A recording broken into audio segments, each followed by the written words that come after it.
Ini kembali di Apa Kabar Indonesia Pagi, saya mau langsung ke Pak Haryadi. Pak Haryadi, kalau sudah melihat kebijakan yang diterapkan oleh pemerintah gitu ya, dari Apindo mungkin juga sudah punya hitung-hitungan, meskipun sekarang tadi masih menunggu laporan gitu ya dari beberapa rekan-rekan di lapangan. Kira-kira kalau ancaman PHK nih Pak, sampai katakanlah seminggu atau sampai 26 Agustus gitu, karena melibatkan wilayah di luar Jawa Bali. Secara kumulatif, berapa pekerja Pak yang berpotensi kehilangan pekerjaan Pak?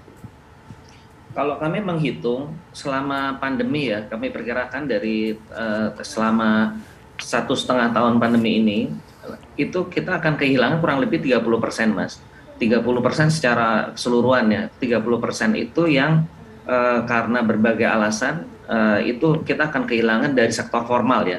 Sektor formal itu kira-kira 30%. Nah, kalau di sektor pariwisata sendiri, itu sekitar 40% kita kehilangan. Nah, jadi ini adalah suatu angka yang sebetulnya juga cukup signifikan ya kalau kita melihat dari kondisi ini.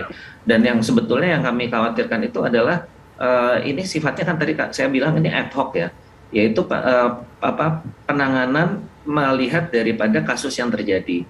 Nah, ini kalau nanti terjadi lagi setelah dilonggarkan kembali lagi seperti ini, dan ini adalah mengikuti pola selama 1,5 tahun ini, maka ini memang akan terjadi problem yang sangat serius di sektor real kita, Mas.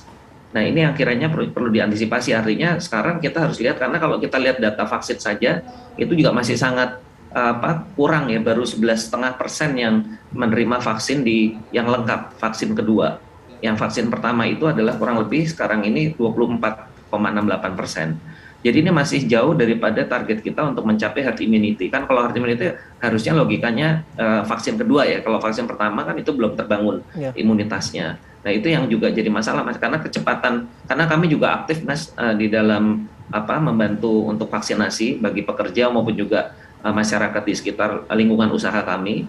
Itu juga terlihat sekali memang pasokan vaksin ini juga memang masih sangat terbatas. Saya ambil contoh kemarin kami di Jawa Barat, di Kerawang, memvaksin untuk target 20.000 orang.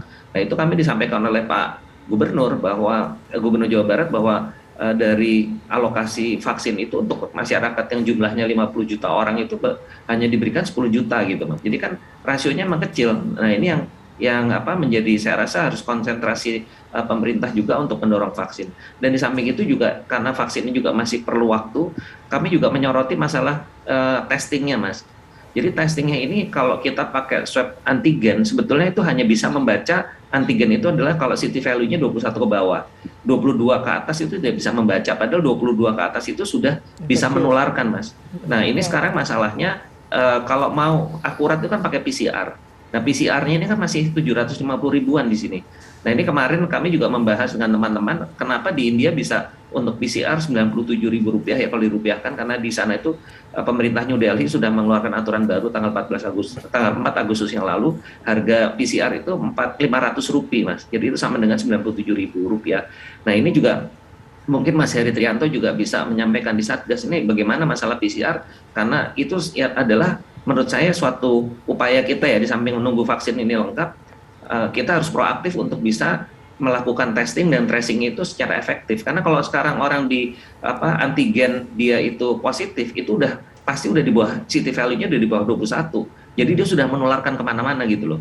Nah, ini menurut saya juga harus segera ya. Kalau tidak nanti kita juga susah nih, Mas Bayu, Mbak Kan. Karena kalau seperti ini ya kita nanti akan berulang terus gitu loh. Kita akan ketemu lagi seperti itu lagi.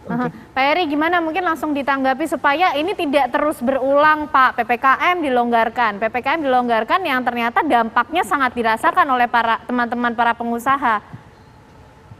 Iya, memang Pak Haryadi, ini adalah kebijakan yang ad hoc ya, diharapkan juga karena ad hoc dia segera selesai, tetapi pada saat yang sama kemarin dalam rapat terbatas kabinet juga disampaikan oleh Presiden bahwa kita sedang menyusun roadmap untuk hidup berdampingan dengan COVID-19 ya, melihat bagaimana COVID ini sudah bersama kita lebih dari 15 bulan. Nah, rasanya ketika kita sudah sampai di sana, sebagaimana juga dilakukan dipersiapkan oleh sejumlah negara lain, kita ini akan bisa lebih terukur dalam mensikapi pandemi ini. Tentu saja perekonomian juga segera bisa berjalan dengan baik. Itu yang pertama. Kemudian yang kedua mengenai vaksinasi, benar bahwa saat ini vaksinasi tahap pertama memang baru menjangkau 24,7%. Yang kedua adalah 11%, dan di Agustus ini adalah salah satu titik tumpu kita untuk melakukan vaksinasi secara lebih masif. Di mana Kementerian Kesehatan kemarin juga menginformasikan bahwa sudah 90 juta dosis vaksin didistribusikan ke daerah. Jadi rasanya sudah tidak ada alasan lagi juga buat kita semua kalau vaksinasi ini bisa dilakukan dengan lebih cepat ya, sehingga tujuan untuk mencapai kekebalan kawanan tadi bisa tercapai. Tentu saja dukungan dari dunia usaha itu sangat luar biasa saat ini, baik dalam hal menanggulangi COVID maupun dalam hal vaksinasi. Mereka berkontribusi tidak saja menyelenggarakan vaksinasi, tetapi juga mereka juga menginisiasi vaksinasi gotong royong yang diinisiasi melalui Kadin dan Apindo dan sekarang sudah berjalan. Mudah-mudahan ini bisa berjalan dengan cukup lancar. Nah, tentang testing tentu saja memang ini menjadi konsen besar kita semua bahwa testing harus dilakukan secara lebih masif. Kita sudah melakukannya, meningkatkannya hingga 3 atau 4 kali lipat dari sebelumnya, tetapi rasanya itu belum cukup karena targetnya masih sangat tinggi. Benar dari sisi PCR memang harganya masih cukup mahal karena sebagian atau bahkan semua itu masih barang-barang impor. Memang kita harus segera mencari terobosan agar testing yang menjadi golden test ini ya, PCR ini bisa dilakukan secara lebih besar dan terjangkau oleh masyarakat. Ketika tes antigen kendati akurasinya juga tinggi tadi seperti disampaikan Pak Haryadi, mereka ini biasanya CT value-nya rendah yang menunjukkan tingkat infeksiusnya tinggi, sehingga ketika mereka dapatkan positif, mereka diperkirakan sudah melakukan penularan ke orang lain. Demikian. Oke, saya berarti gesernya ke isu PPKM gitu. Tadi mudah-mudahan sudah bisa menjawab ya Pak Haryadi ya soal komparasi dengan India. Nah, saya mau ke mungkin itu saja. Jadi Pak, saya mengusulkan untuk yang PCR itu segera kita bedah lagi Mas biayanya, karena itu kuncinya. Kalau testing itu kita bisa efektif mendapatkan titik awal penularan, maka biayanya juga akan lebih murah. Tidak perlu masyarakat itu sampai yang terpapar sampai harus masuk ke rumah sakit gitu loh.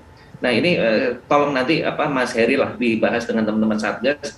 Masa iya sih India bisa Rp97.000 ya, kita Rp750.000 gitu. Ini kan mesti ada sesuatu yang harus kita bedah bersama supaya masyarakat itu secara sukarela mereka pada waktu terpapar dan juga waktu tracing teman-teman yang lain yang satu kontak erat dengan mereka bisa terbantu gitu. Bisa jadi kita bisa cepat mendeteksi. Itu saja. Jadi ini menurut saya sesuatu hal yang kita udah berjalan 1,5 tahun, tapi harga PCR nggak turun-turun gitu, Mas Bayu, Mbak Ken. Ini kan juga sesuatu yang harus kita bedah ya biayanya. Ya. Oke.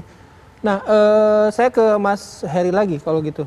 Mas Heri, kalau soal PPKM nih ya, pemberlakuan PPKM juga kan ada unsur konsistensi ya di situ ya, itu yang harus ditegakkan oleh semua orang gitu. Tapi kalau misalnya kita melihat kemarin, saya aja jalan pulang gitu, kok rasanya jalan ini macet gitu. Satu lagi gitu, saya sebut aja langsung ya, di Tangsel gitu ya. Di Tangsel itu ada beberapa sektor usaha yang menurut saya tidak esensial gitu, sektor hiburan gitu ya. Bahkan bukan sampai malam gitu, tidak pernah ada penyekatan saya lihat. Terus kemudian juga razia mungkin ya, itu juga tidak ada gitu. Nah, dalam kondisi seperti ini, yang bertanggung jawab siapa, Mas Her?